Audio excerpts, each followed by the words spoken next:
దేవుడు ఎట్లా చేశాడు ఈ సృష్టి అంతా? కేవలం మాటతో చేశాడు. ఎందుకు చేశాడు? నీకోసమే.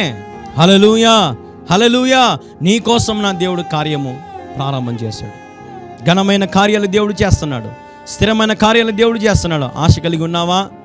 లోబడతావా ప్రభు యొద్దకు? ఆయన ఖచ్చితంగా నీ జీవితంలో ఏ విపత్తు లేచినా అణిచివేయగలదు నా దేవుడు. నా జీవితంలో మరి ఎన్నో విపత్తులు నేను ఎదుర్కొన్నాను, ఎన్నో సమస్యలు కూడా నేను ఎదుర్కొన్నాను, ఎన్నో తుఫాను లాంటి సమస్యలు కూడా నేను వెళ్ళాను.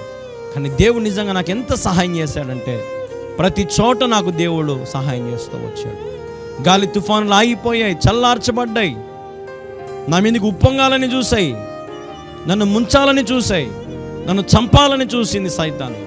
దుష్టుడు నా అగాధాన్ని తీసుకెళ్లాలనుకున్నాడు. కానీ దేవుడు నన్ను ఈరోజు మీ మధ్య నిలబెట్టి నన్ను బహుబలంగా వాడుకుంటున్నాడు. కొన్ని కోట్ల మందికి ఆశీర్వాదకరంగా మరి నా ప్రసంగాలను దేవుడు దీవిస్తున్నాడు. దేవునికి మహిమ కలుగు.